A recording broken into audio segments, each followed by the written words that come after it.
Hola, mi gente. Welcome to La Mesa with me, your host, Carlos. Welcome to the new year. Happy New Year to everybody. Hope everyone had a great holiday.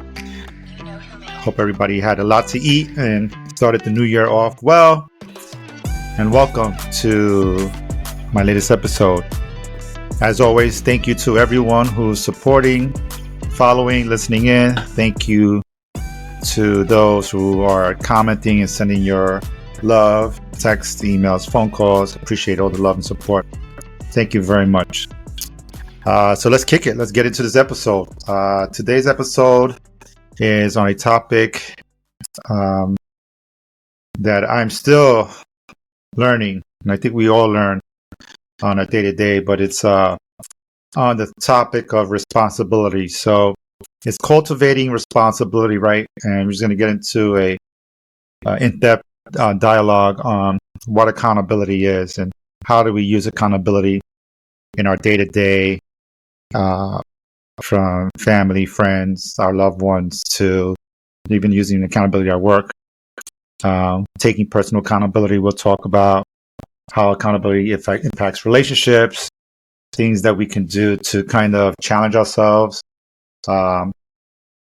in accountability, right, to be better, as well as where accountability kind of falls into the cultural aspects of things, right, how you were raised, things around your community, how that plays a big impact in your life. We're also going to look at defining that accountability, what the definition is, and kind of just talk some things through, give you some stories, and see how we go. But Dan, thank you again so much for joining. I appreciate the support, and let's kick it. So, cultivating responsibility, right, and talking about what accountability is. I just want to kind of touch in my intro and give you just a brief, to me, in terms of what accountability is from a personal and professional growth, right? And I think accountability plays a big role in my day-to-day life, right? Especially if we can start with your career, right?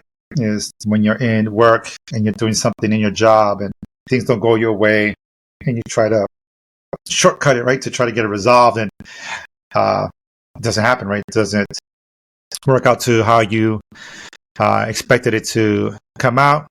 You know, sometimes we try to shortcut and things fail, and we have to step up to the plate, right, and take that ownership of why it didn't work. And I know there's many times in my job, especially in my area of expertise, where I thought I knew better, right? I thought I knew what I was doing. I thought I was trying to get into some method to do a shortcut to try to fix an issue. And even though you Google and you research and you YouTube and you think that you got the answer, you end up breaking something and you got to take ownership for it, right? So sometimes when I was making changes in the middle of the night to try to resolve an issue and we lost access to a server or I lost access to a database, it's, I had to own it.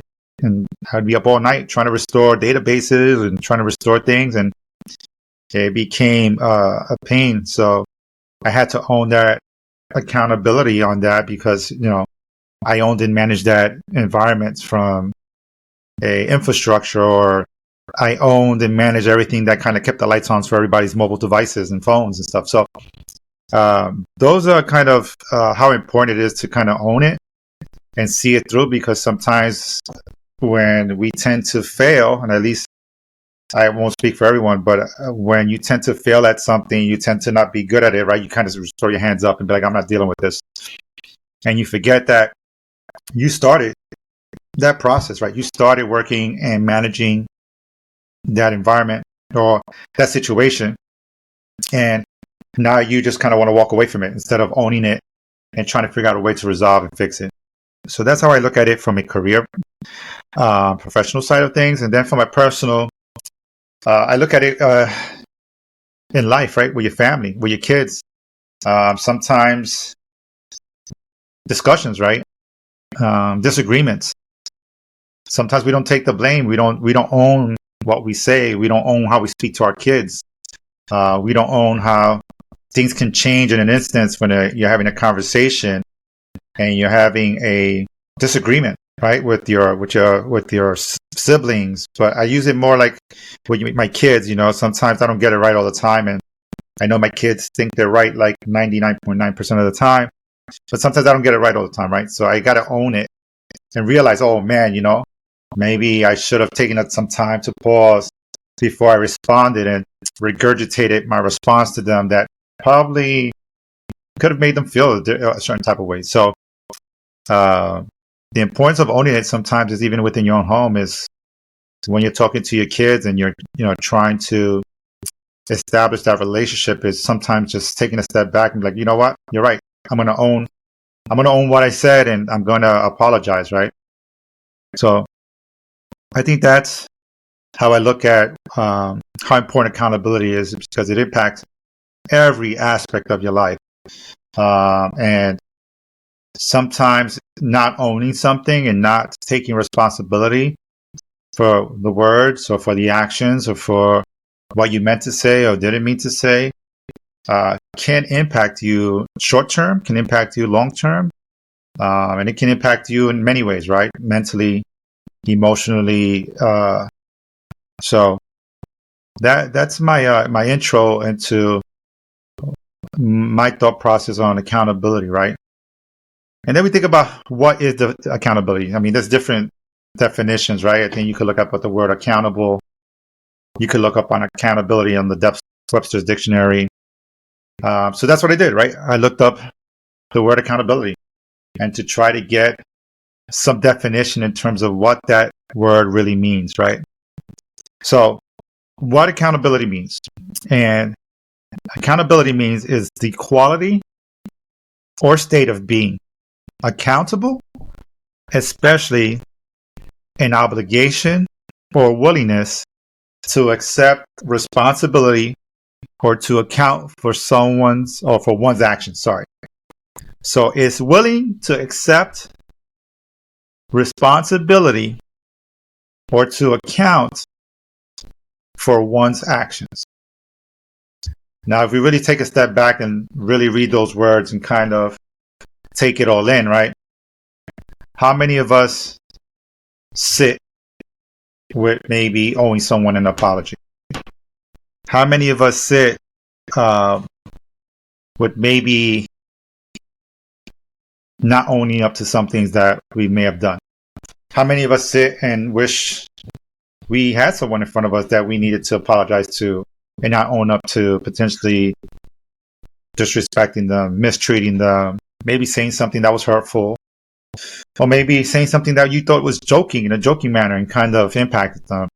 How many of us at work lied to kind of get through something, right? Or even lied in life, right? To try to get out of something without owning your mistake or owning your error, right? I won't even say a mistake, your error. Or owning that part of you that is imperfect, right? That still has some imperfections there, right? So willingness to accept that responsibility or to account for one's actions. So let that sink in for a little bit while we discuss and talk more in depth about the accountability work. And as we move on, right, we talk about personal accountability, right? Let's talk about exploring the impact of holding yourself or holding oneself accountable for actions, decisions, and personal development, right? So if you sit here and think about that, right, what impact does not being accountable or holding myself accountable play a role in those actions and decisions and how you grow as a person?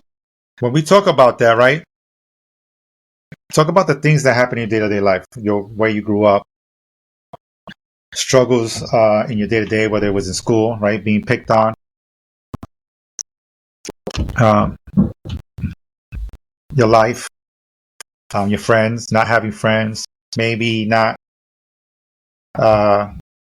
being the most popular person in school.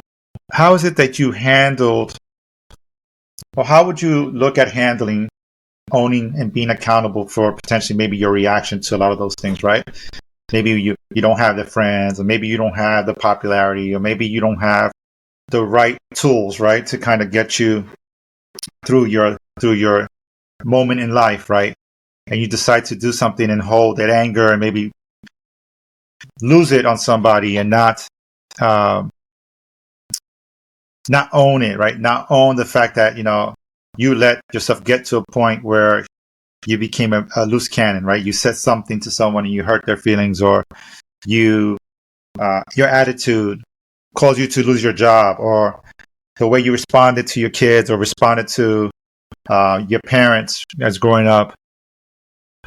What did that do to you, right? How did that help you? How did that teach you or give you those teachable moments on how you did it, right? And for me, I think when I talk about those holding myself accountable, I think about growing up as a kid in Williamsburg, where I didn't sit still and I wasn't the easiest going kid growing up, but not so much because I was a troublemaker. It's because I had to defend myself. I was a very skinny boy who had 2 cracked teeth and was a very vulnerable person. People used that as a weakness, and I had to step up. And when I would get in trouble, I would tell my mom and my dad I had to defend myself. I had to defend myself because they were picking on me. I was holding myself accountable, but there were moments where I would try to get out of it. And we talk about not sitting still. I talk about the letter homes. I mean, how many of us got letter homes sent to their house when they were kids, right? And I would try to hide it, and I would try to forge my mom or dad's signature. I would look at how my mom would sign her name, and I would forge it, so that way my parents didn't know I was misbehaving in school. So growing up as a kid, what I did, I would forge a signature and bring a letter home. And the funniest story was that one day, my brother needed crayons or markers, I think it was, and he decided to look in my backpack, and lo and behold, I had a letter home. I believe it was 4th grade. And what does he do? He takes the letter out and goes to my parents and flashes it to my mom and dad and says, "Oh, look what Carlos got." And it was already signed because I had signed it while I was in the bathroom, put it back in the envelope, and was going to give it to my teacher the weekend. And what was that? I got in trouble. I got the butt whipping that I deserved because, again, I was trying to not be accountable for my decisions. So when I talk about how that helped me as a child, it helped me realize that I need to own up what I do, right? And if I do own up to my mistakes or to my flaws or to my errors, I got to own it, right? Because those are my decisions, right? And what that helps me realize is that I know I'm not going to get it right all the time. But even if I do mess up, even if I do slip and fall, even if I do take a trip, that it's okay. I'm going to learn from it, right? I'm going to learn that owning what I did, owning what I did to stumble can never happen again, right? So those are what you got to look at from a personal development and how those decisions are made. And I can talk about, like I said, I mentioned in the beginning in my introduction, is like even at work, right?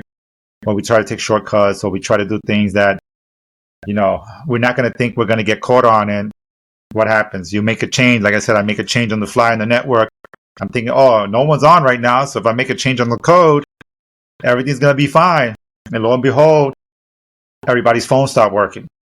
And then my boss is getting a phone call, and then everybody's getting no emails, and I'm getting paged at 11, 12 at night, having to work all night to try to restore what I did because I tried to take a shortcut and I tried to think that, okay, this would be the fix because, again, I read online. I'm like, oh, this could be the fix to make a database conversion faster.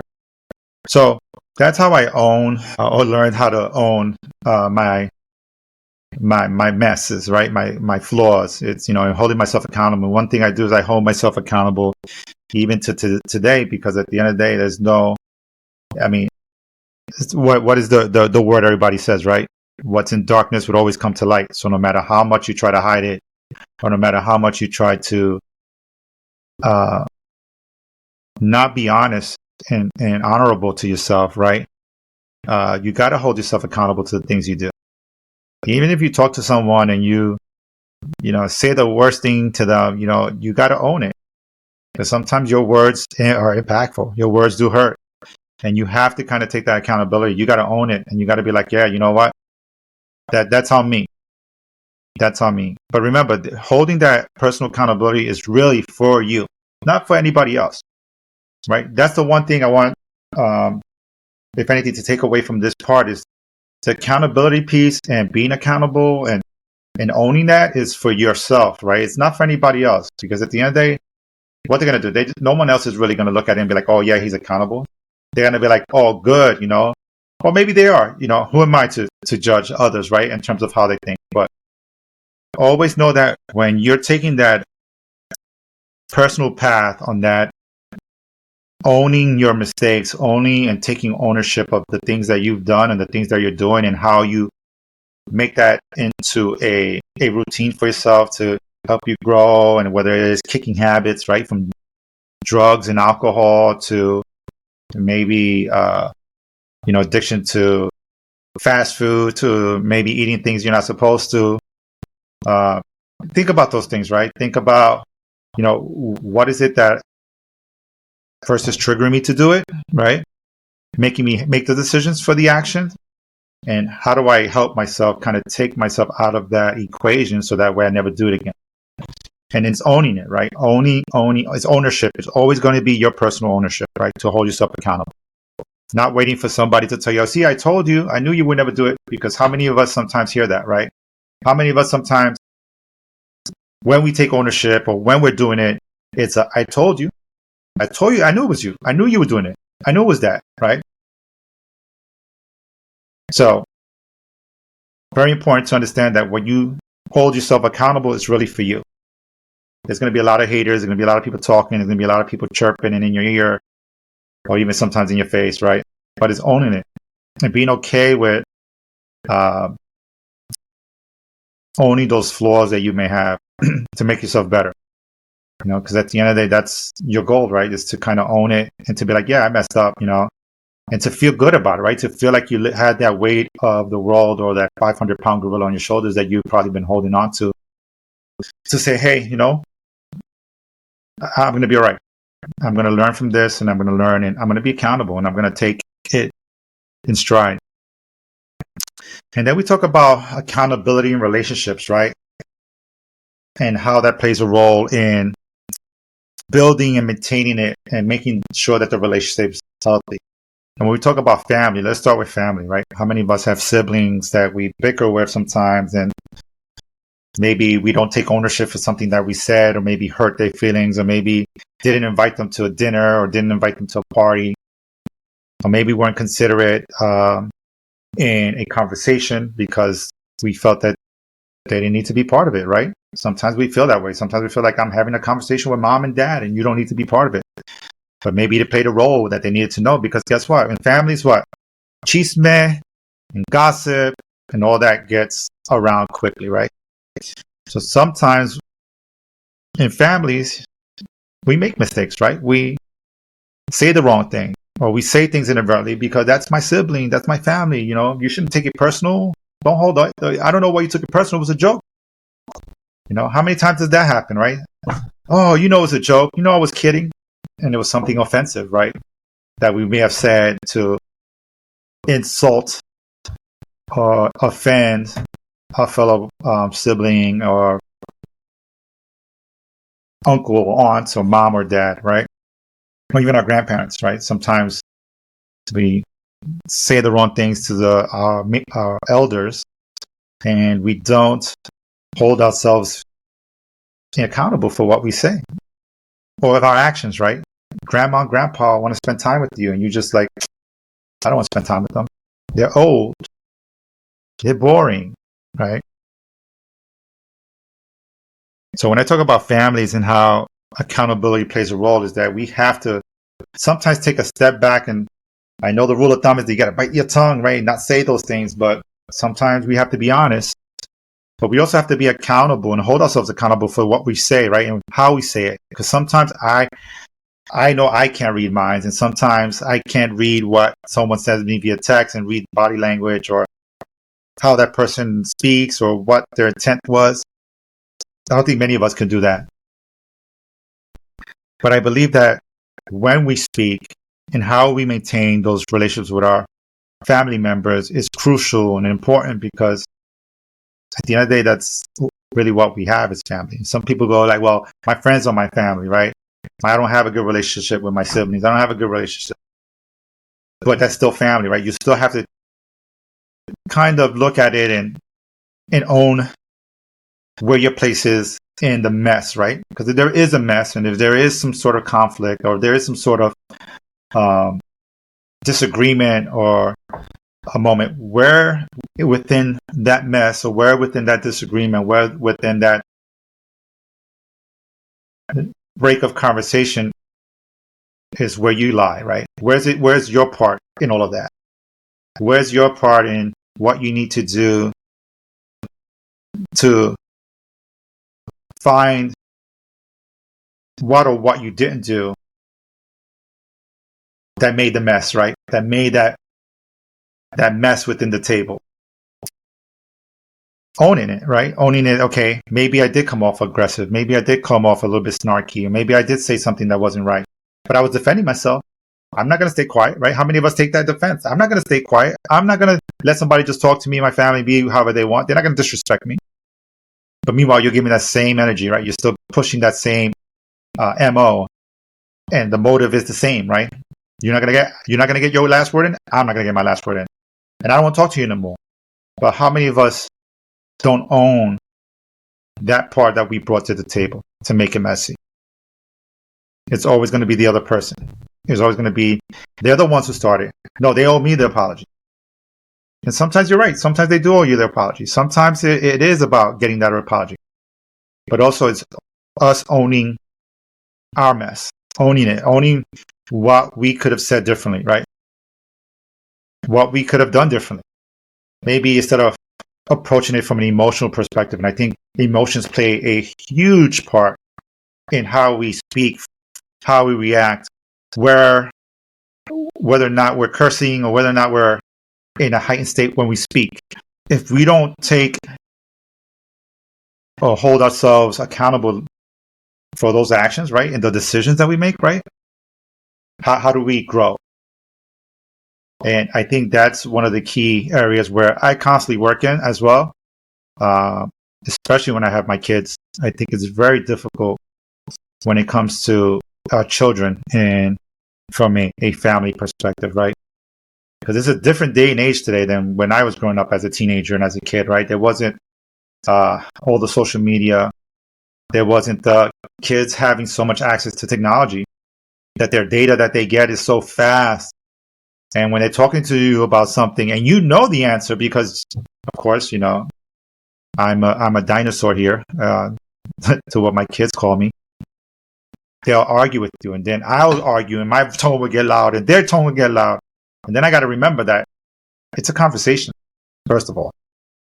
It's not about who's right or who's wrong. It's about having a conversation. So I get caught up in a lot of that. Sometimes I have to check myself and look at my actions and the decisions I decided to make when I speak. And then I say, you know, if they see me responding this way, how is it that they're going to respond to other people and act with other people in the outside world, right?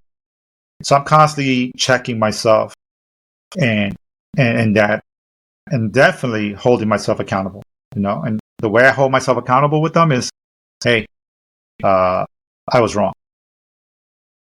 I was wrong for the way I came and spoke to you. I was wrong on the approach. And, you know, I'm sorry that I got loud with you. And you know what that does? Is that they recognize it, and they recognize where they were wrong, and they apologize to me. Or maybe I just get a hug. But either way, I take whatever win I can get. But those are how I deal with my accountabilities within family. And then when we talk about partnerships and relationships, whether that be with your significant other, wife, husband, boyfriend, girlfriend, or even if you're in some sort of partnership relationship, is accountability is being transparent. I mean, I can't tell you how important that is, right? Is being transparent. That's being accountable. Because if you're hiding things and you're just giving off small information here and there, how is that going to work? How is that relationship going to grow? How are you going to keep fertilizing and feeding that flower and keeping it alive if you're withholding data and information? Also, accountability is owning your mess, owning that you messed up, right? Owning that you didn't do the right thing, that you said the wrong thing, that you insulted them, or that you didn't give them the hug when they needed it, and instead of you giving them the hug, you scolded them, or you turned your back on them. I think, and I believe that in relationship it's key to hold yourself accountable, because the same way two people fell in love before they got into a serious relationship is the same way two people should still be in love 5, 10, 15, 20, 35, 30. And how many relationships do I know that are still in that, right? That they still are grinding and they're right or die. So transparency is key. Being straight up and honest, not worrying about what the other person's going to think. Because at the end of the day, you're living with this person. You're entrusting in this person to give you and nurture you, right? Be that nurturing person, be that trusted advisor to you. So when I talk about accountability in relationships, especially in partnerships, you got to own it. You got to be straight. I mean, not sugarcoat it or go around the corners. That when your feet are put to the fire, it's just being straight up and honest. And also, like I said, is not trying to go behind your partner's back or your husband or wife's back and doing things that is not agreeable to them. There's nothing that indicates or speaks to your character or to the relationship. So it's holding those accountabilities to say you're wrong, right? To own it, but also being accountable and asking for forgiveness and giving forgiveness, right? And having your opinions. No one can say you can't have your opinions and speak, but it's also speaking in a respectful manner, right? Not being disrespectful and degrading the person, calling them names, treating them like crap, understanding their love language, right? Understanding exactly what they need.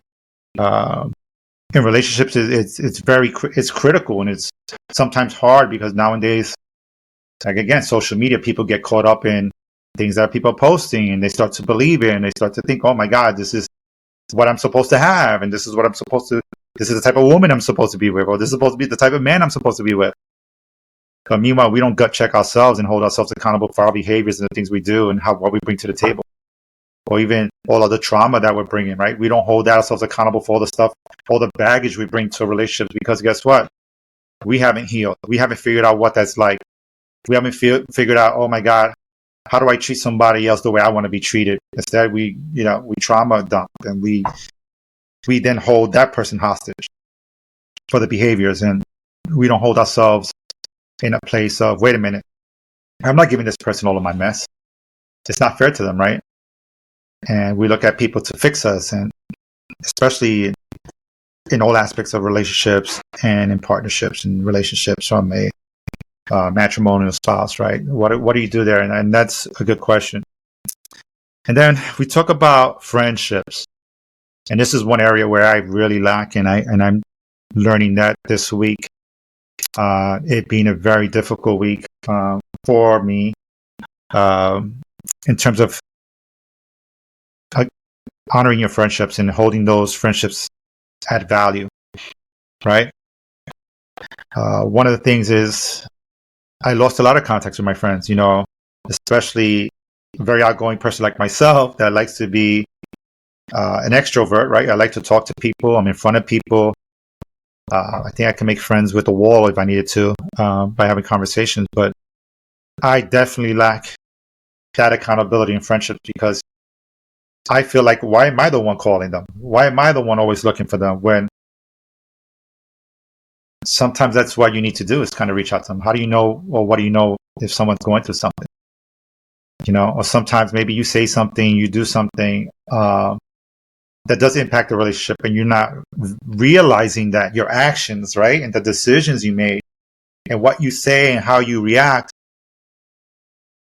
broke the relationship because your ego, your pride got the best of you. And when I talk about friendships and owning that for myself is just even calling, I feel like I sit here, I can think about all the friends that I've made over the last 20 years that are like brothers and sisters to me that I haven't synced up with or spoken to in years. And then I think about this week and the things that have happened this week. And I say, my God, I need to own that. Because just as much as everybody has a phone, I have a phone too. And I can send a text and I can send a message and I can send a DM to them and be like, hey, I'm just thinking about you. How you been? How's the family? How's the kids? How you been? How's life? Right? And that's one thing where I lack, and I'm holding myself accountable today, because that's something that, I don't ever want to lack of, is being accountable in my friendships, right? Especially those that I've built very strong bonds with over the years. And I think that's important to me because sometimes, like I said, we make mistakes. We're human, right? And when being human is we flawed, right? We're very flawed in the things we do and how we speak and how we act. And life does sometimes take its hold on us. But I still feel like sometimes when things are good and we say to ourselves, oh, I was thinking about this person. I think at the moment you think about the person is the moment you need to kind of react and kind of reach out, because you never know what someone's going through. You never know what's going on in their lives, or you never know, right? You never know what can happen. Then what we live with, the regret. I never reached out to this person. I should have, could have. And I think when I talk about the friendship aspect of responsibility, and I think it's in every avenue, even in relationships and family and with your kids, those regrets come in heavy, right? And they hit us and we feel like the guilt kicks in. And that goes back to holding accountability from a personal perspective, right? You got to own it. It has to be about you. You can't put it on anybody else. You can't put that on anybody else's shoulder, because it's about you. It's about how you react, how you engage, and how do you use that to help yourself grow, right? Because at the end of the day, you don't want to feel like you're alone. You want to feel like you have nobody in your corner. But that starts with you. That starts with analyzing and looking at how do I resolve this? And sometimes even owning it is never going to fix it. Especially when we talk about family, especially when we talk about spouses, especially when we talk in relationships that it just didn't work, right? But at the end of the day, you owning it, you taking that accountability, remember, it's for you. And that personal development and personal growth. So that way, wherever you go, and whether it is you still talk to your family members, whether it is that relationship with your spouse or your partner is tarnished and it never can recover, that you're still able to grow. So that way, if you do move on and you do decide to marry someone else or be in another relationship, at least from a relationship perspective, right, and partner, you're able to not bring some of that old you into that new life you're given, right? And then when you talk about your siblings and you talk about your family, right, it's still being cognizant of how they feel and how they're feeling, and maybe not saying anything, but still being responsible for your stuff, right? Owning that, the pieces the way you've made the mistakes, and say, okay, I'm coming into this with peace. So I'm coming to this with a clear head. I know I'm not going to ever talk to this person again. I know I'm never going to see this person again. Maybe my kid doesn't want to talk to me, but it's okay. But I'm still going to give this love, and I'm going to still give this support to them, because at the end of the day, that's my accountability. That's me owning it. That's me knowing that this is not who I am. And sometimes, like I said, you just got to be strong. You got to be like, I'm not talking to this person anymore, and leave it at that. But owning the parts that when you review and you reflect on those things, that you're saying, you know what? Yeah, this is on me. It is on me. At least I'm going to own my part. And whether you accept my apology or whether you accept my response, you know what? It's okay. but at least I own my part. It may not fix it. It may not make things better. It may not change the way you feel about me, but I need to be okay with it. I need to be okay with knowing that I am doing what I need to do to never do this again or never bring this back to my future or to my present. And I think that's when we talk about accountability in relationships, we have to be very, very aware, especially the people around us. And then some people be like, oh, but that's just the way he is, or that's the way she is. Leave them. That's the way they are. And then that becomes that you get isolated. You become someone who maybe they don't want to hang out with, or someone that they don't want to invite, or someone I don't want to talk to because I can't talk to you because every time I speak to you, you get aggressive. So things that we need to really be aware of, especially when we're engaging in different aspects of relationships in life. Then we talk about the cultural piece, right? What about the cultural piece? Being raised in a Hispanic household, being raised in a minority household, right? How is accountability addressed there, right? And the way cultures perceive it and how it's built into the social frameworks of your life, right? And then I talk about me being Hispanic or Latino, right? Being raised in a Latino home. We were always had to own it. Because one thing growing up as a kid, and for those who know me and know my family, if my dad got a phone call, you got in trouble, there's no way you lie or get out of it. Because if my mom called my dad, and my dad found out that we did something wrong, my mom's not a liar. And there's no way I'm going to lie out of that one or get out of it. So my dad came home from work. Let's just say that I was going to bed nice and warm during that engagement with my father. But nonetheless, it's a lot of households, especially in the minority community, especially the old school. I think you were taught to own it. But then there's some of us that it's hard. It's hard to gauge, especially in a cultural aspect of things, right? Because sometimes families like, not my son, not my daughter, they would never do that. They'll never do that. And brush it under the rug, knowing that, yeah, my son's a deviant on the street selling drugs or selling guns, maybe getting girls knocked up or leaving them and having multiple kids but not taking care of their responsibilities, right? Or my daughter's, she just doesn't care about herself, She comes in and out of the house. Maybe she's going through something, but it's as a Latin culture, sometimes it's overlooked. Again, I don't know about the other cultures, but growing up in the Latin culture, you see that a lot, especially when spouses are cheating and they go to their families. Their families are their bread and butter. Instead of them being like, you need to own it. You messed up that marriage. You need to own it. You need to face whatever consequences are coming. You need to own it. Right? So I think when it comes to culture, sometimes it really depends. If you're a mama's boy or you're a daddy's girl, or if you're the favorite or if you're the only child, it's hidden. It's something that's it's engraved. Like, my kid would never do this. Why would my son do this? Why would my daughter do this? It's held to a different standard. Maybe behind closed doors, you'd be like, you did this and you need to pray, but not in my household. Growing up as a kid, we had to own it. There was no way of getting around it. There was no way of trying to make it seem like you were the innocent one, because if you got in trouble, you got in trouble.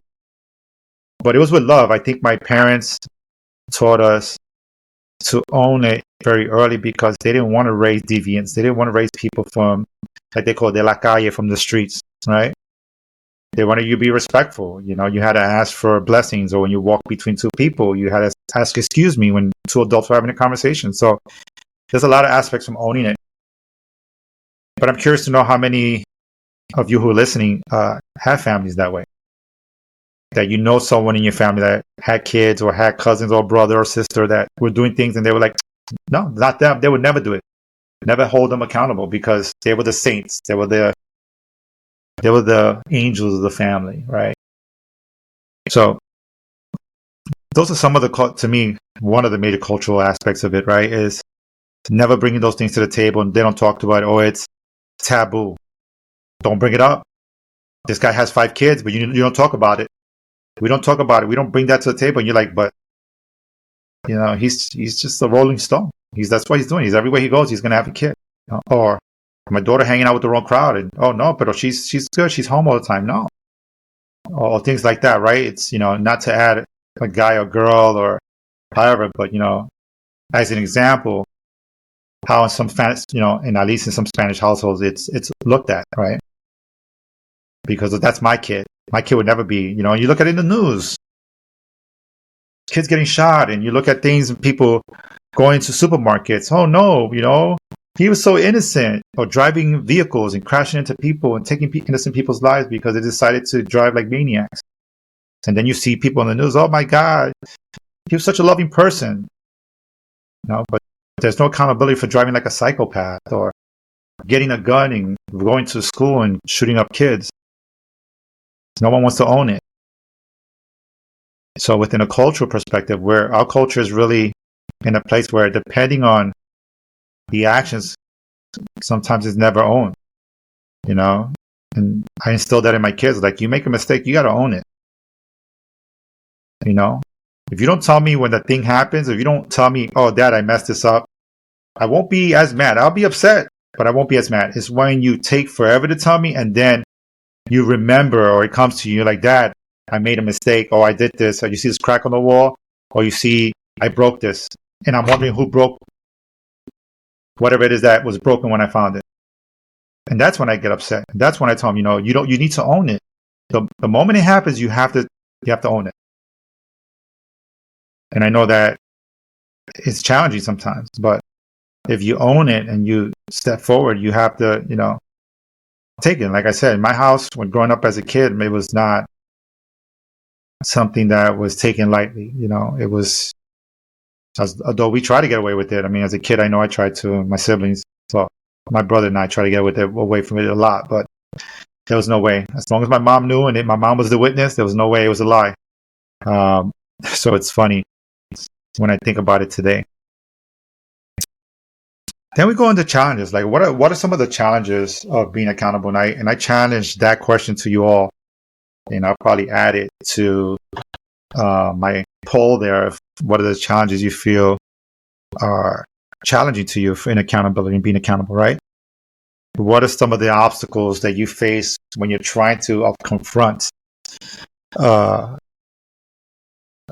what is some of the strategies you use to try to overcome some of those obstacles from being accountable? Whether it's fear, whether it's being hopeless, being despair, being nervous, your anxiety. Oh my God, I don't think I could tell them, or I don't think I can face this because I don't know the outcome, but I just want to lie about it. Or maybe just lying, maybe because you don't want to believe that you did something so bad, or that you made a mistake, right? Or maybe it's because you don't know the action, or whatever the outcome is for your action. What if I tell them? Well, how are they going to react? So I challenge and ask you, what are those challenges you face in being held accountable? Especially about the choices you make in life and the choices you make in your family and your relationships, right? And how much of it is you accepting that it's okay, that everything's going to be okay. If I let it be, everything's going to be okay. But then years go by and nothing happens because you still haven't taken it, right? You still haven't taken that ownership for yourself, right?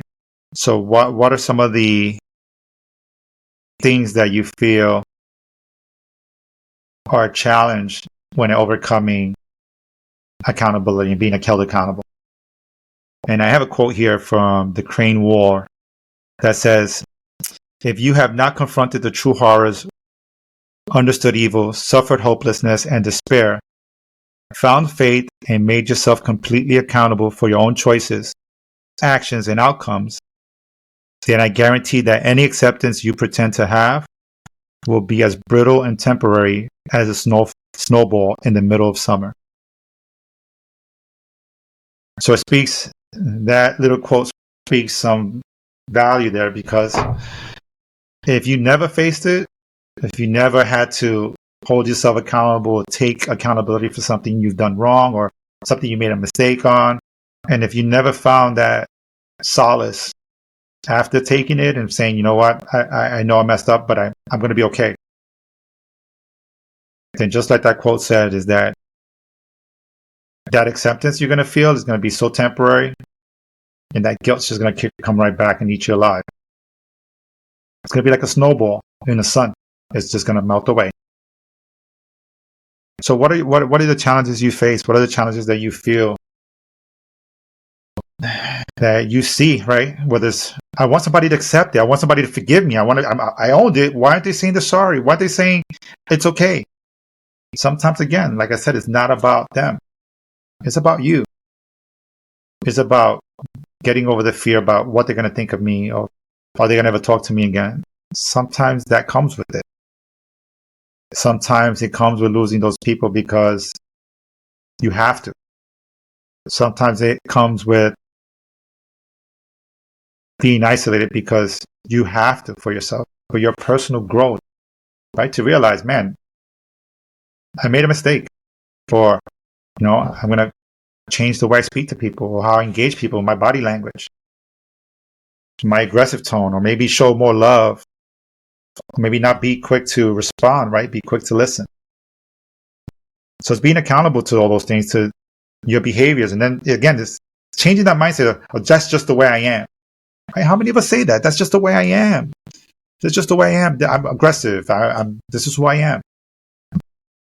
But how much of that, this is who I am, has hurt relationships, has hurt engagements, career opportunities, right? Because we're not taking accountable for the way we are, right? And looking at the way we are, maybe putting ourselves under a microscope and saying, I don't like this part to me. What do I have to do to make these parts of me a little bit more lovable and likable? It doesn't mean you have to change that aggressive or that protective part of yourself. It's about how you engage and how you speak. Because as I said, when you speak in a tone and you act in a tone and you behave in a way that is not acceptable, words, you can never take those words back. Your actions can never be taken back, because people are going to look at that and be like, but you did it. I saw you. You said it. I know you did. I have it. The proof, whatever, right? It's going to be there. But it's how you engage in those versions of animosity and that hurt.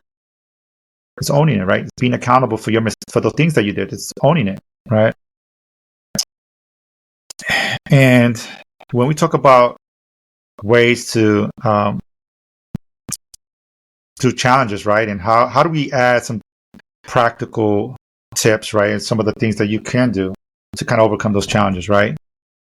Sometimes it's just self-reflection is one of them for me, reflecting on the things you've done, maybe what you've done and how you've done them in the past and what not to do, right? Having that self-reflection within yourself. Your mindset is key, right? Keeping yourself in check, man. Being true to yourself. Being honest. If you can't be honest and being transparent, you're gonna get caught up in it, right? Using tools. There's a ton of social tools that you can use if you have a therapist. If you have, I know, TikTok, Instagram, they have a lot of things. There's a lot of counselors out there that have their own pages that talk about this, right? Accountability and people pleasing and all that stuff. And it's there. Use the tools that you have right in front of you to kind of help you, prioritize yourself. Make time management key for yourself to kind of get yourself away from a lot of these things, right? Manage your time to ensure that everything that you do is aligning to what you need to do. Look for constructive feedback. If you have that friend or that family member, your kids, your spouse, your partner, someone that you trust, that when you say, look, this is what I'm feeling, this is what's going on, and they give you that constructive criticism, that you're able to analyze it and say, you know what, I'm going to take what you said, although I'm not going to agree with you 100%, but I'm going to take some of what you said and I'm going to ride with it for a little bit, right? And start visualizing, all right? Visualize some of those successes that you can do. And then one of the other things is find an accountability partner. Like I said, is find someone that's going to hold you accountable, right? Whether it's someone in your church, your community, your sports. If you play basketball, you're one of your best friends that you're really close with, your husband, your wife, your partner. your sibling, brother, sister. Even if your parents, you have parents that are there for you to listen to you, right? And give you good counseling. Have somebody hold you accountable. Even your therapist is good. Find someone to kind of help you kind of get you. And there are many more in terms of tips and tricks tips to kind of help you get through some of the challenges and help you cultivate the mindset for accountability. And as I'm coming towards the end of my episode here, and I'm thinking about this topic, like I said, it's been a really crazy week. And I think about my friends, and I think about my family, and I think about life in general, and how I need to be better at holding myself accountable for making time and doing things, and whether it's just a check-in or saying hello, or even just grabbing lunch with someone.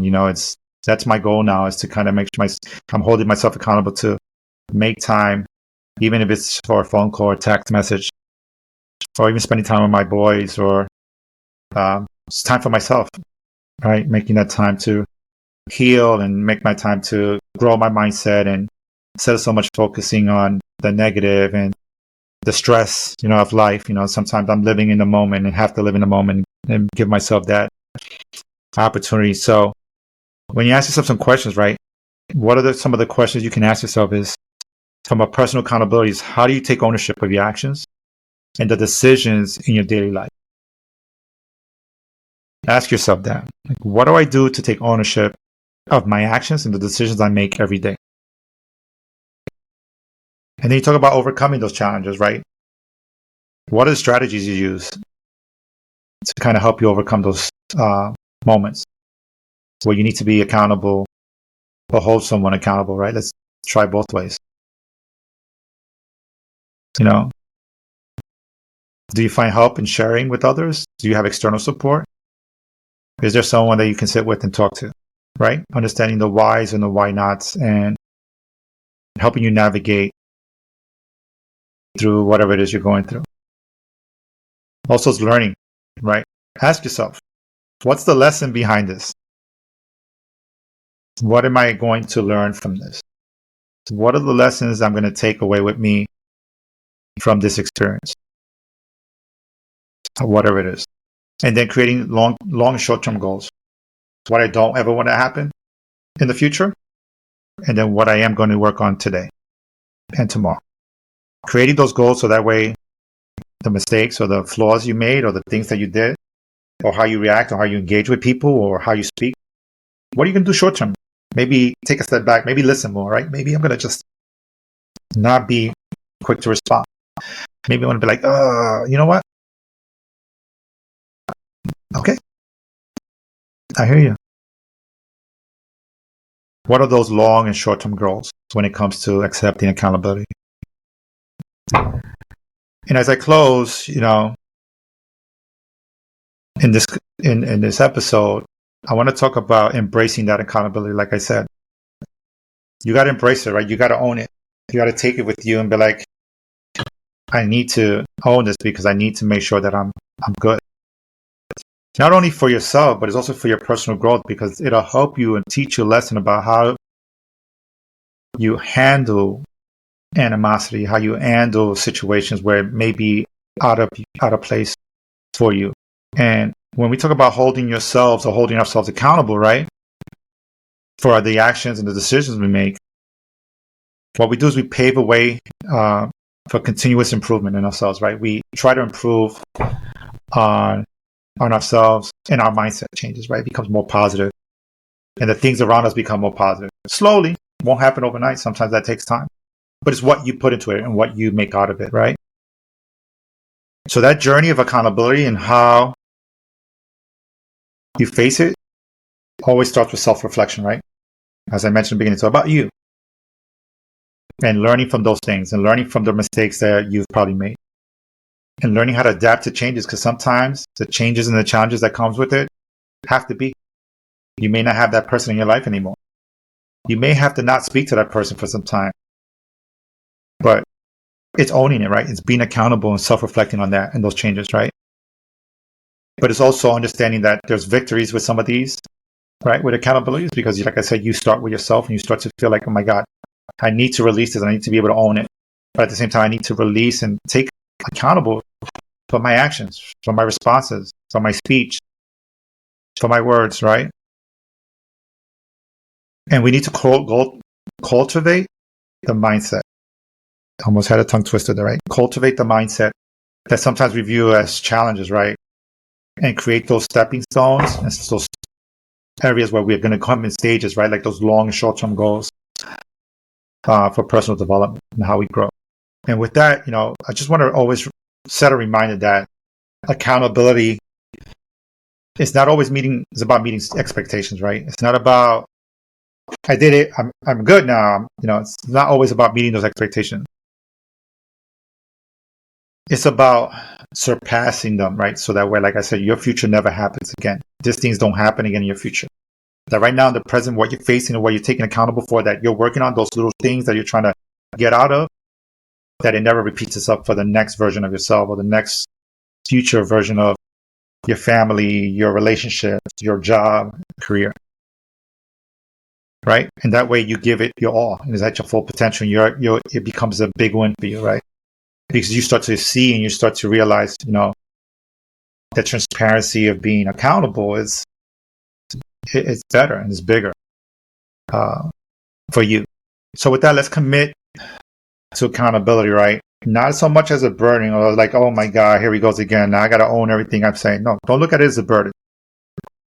But look at it as a way to enrich and create a pathway to a better you, a better version of you, right? 2024 is here. What are you doing to hold yourself accountable for 2023? So it's behind us, right? 2023 is behind you. What are you doing in 2024 to hold yourself accountable so that way you never repeat the things you did in 2023 or 2022?